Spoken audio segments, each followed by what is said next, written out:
A few weeks ago, I shared with you our family's 7-day no buy challenge. And this month again, we have completed another 7-day challenge. And this time, not only did we not buy anything for 7 days as a family, we also did not consume any sugar. And for me, I did not consume any coffee for 7 days.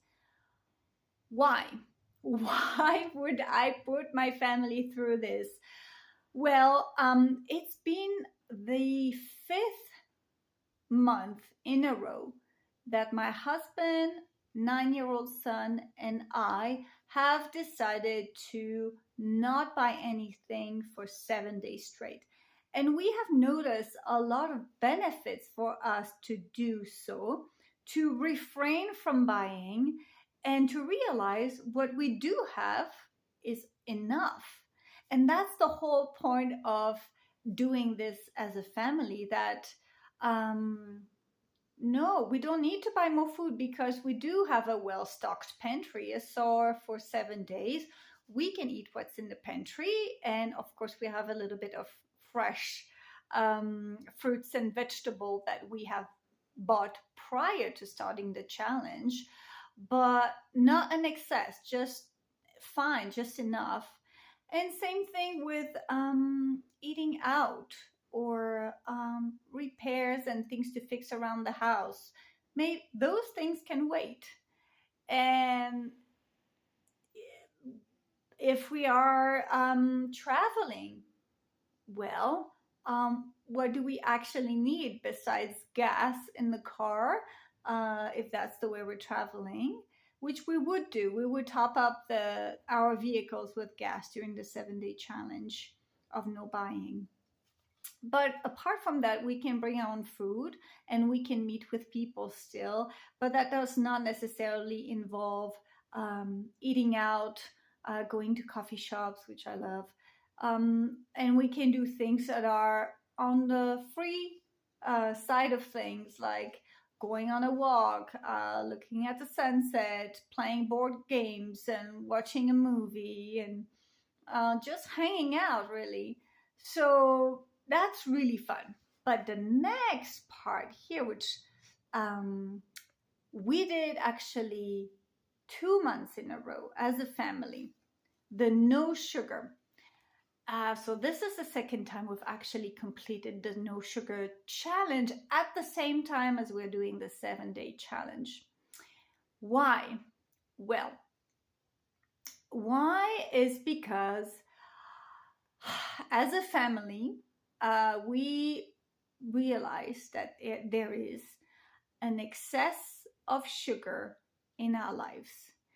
And a lot of it has to do with the society in which we live and how there is sugar, added sugar, in so many foods that we get from the supermarket, including in the US, sugar in bread. Now, I used to live in France. I'm from France and the UK. There's no sugar. At least when I lived there was no sugar as part of the ingredients of bread making. But here in the US, it is there. So even with something so basic as sugar, as bread, there is sugar in the US. And it's everywhere at the school cafeteria. My son is tempted to have chocolate milk, to have candy bar, to have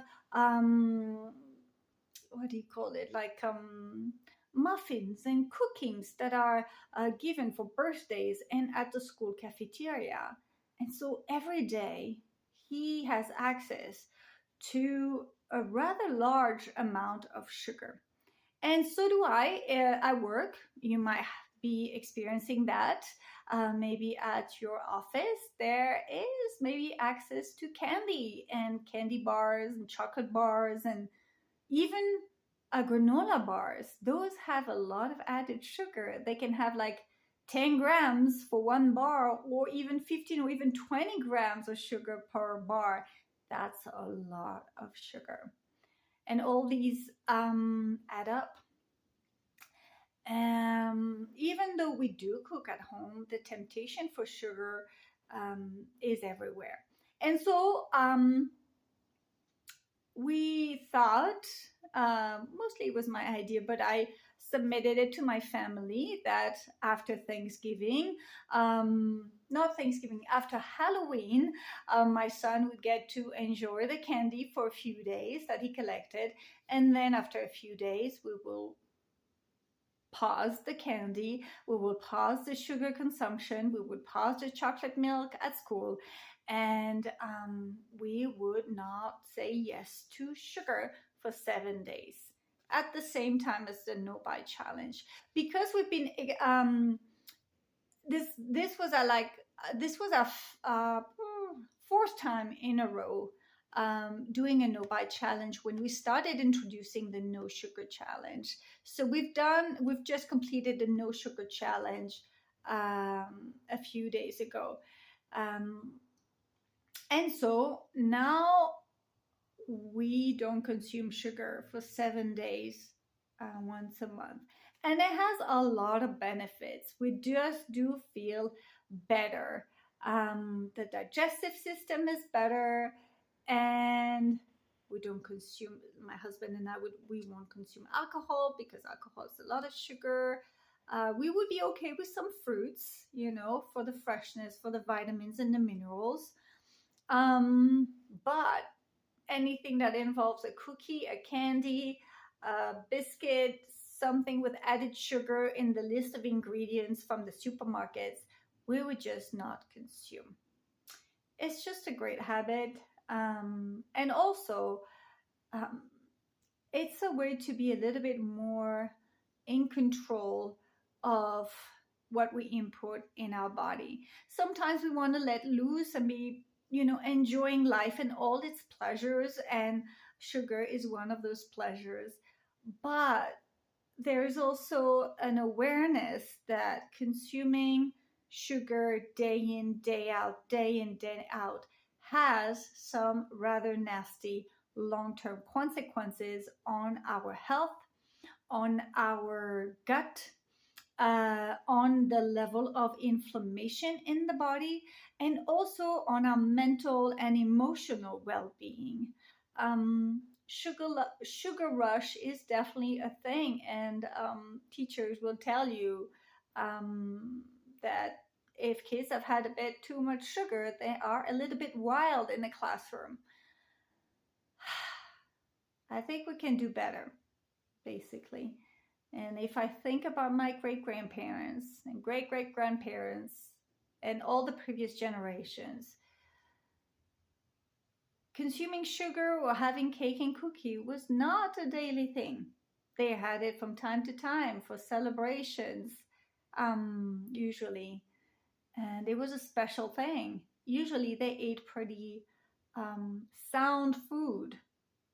Lots of vegetables, meat, fish, some grains, no excess of sugar. So yes, this is the challenge of living in the modern world.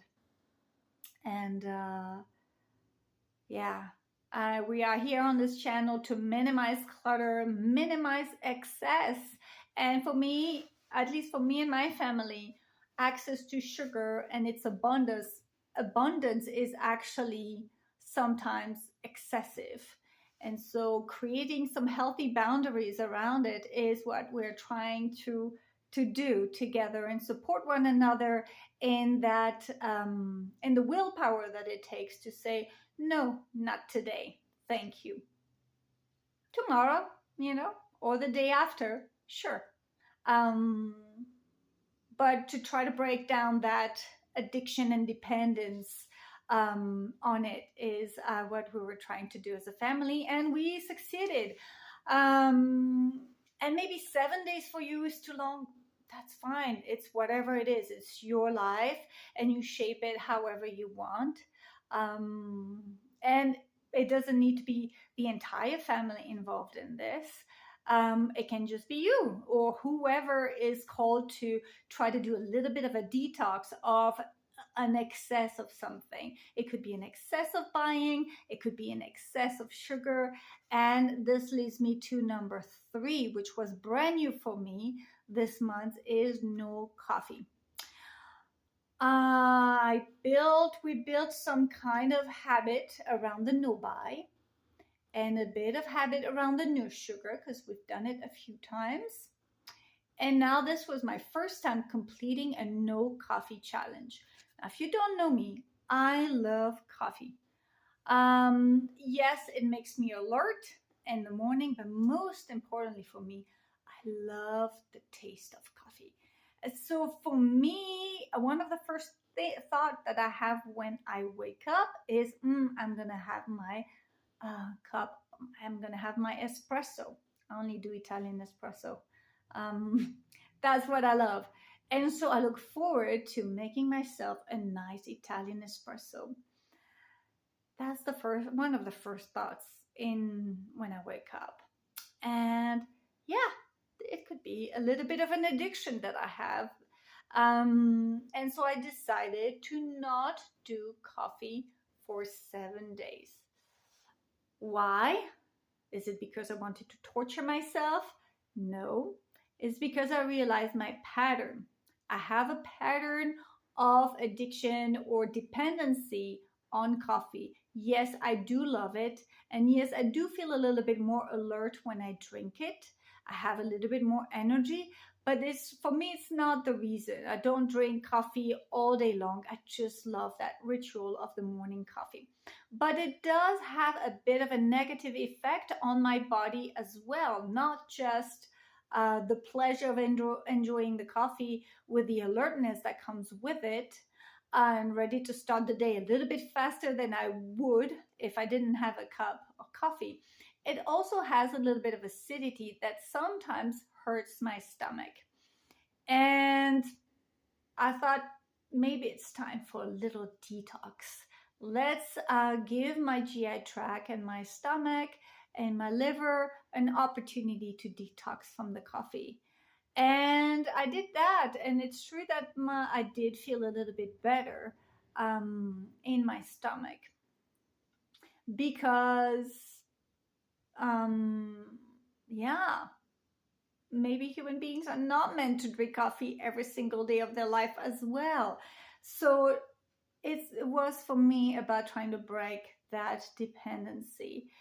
And this is not the first time I've removed coffee from my life. And at the time, for me, I wanted to have coffee back. I was hoping to handle it better. And I do until my body tells me, yeah, maybe it's time to take a break. So I was trying to listen to my body and to take a break. I have resumed drinking coffee, and next month again, I will do yet another 7-day coffee detox. So what is excess or clutter or a bit of a bad habit in your life? For me, buying nowadays sugar. I love sweet stuff and coffee.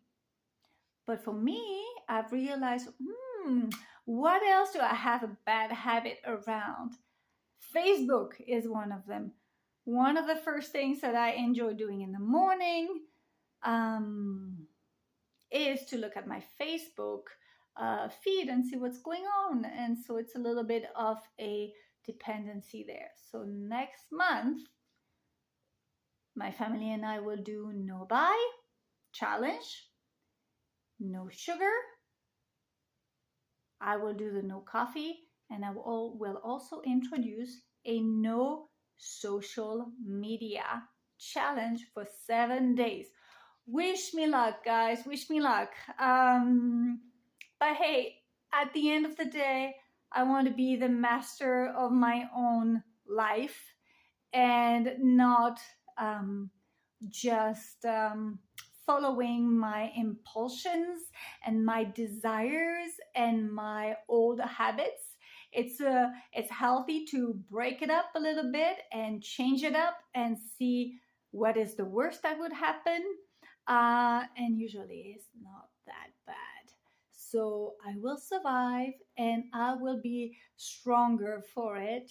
And yeah, so will you. So will you. And I'm sure you have attempted and succeeded in creating some small habits or giving your body and your brain a break from clutter, from things that do not serve you necessarily all the time.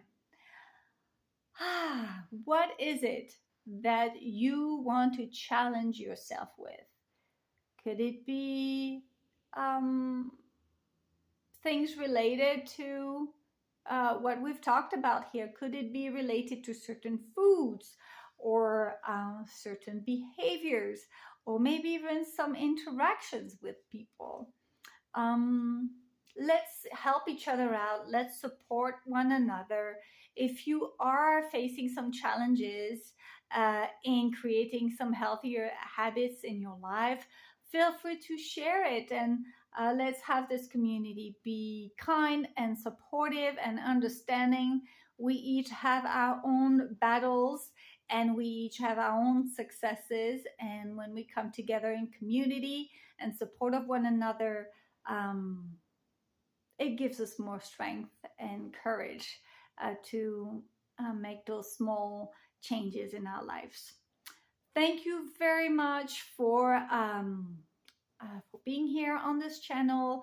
Share your comments, give it a thumbs up, share it with people who would benefit. And I will see you in the next video. Bye.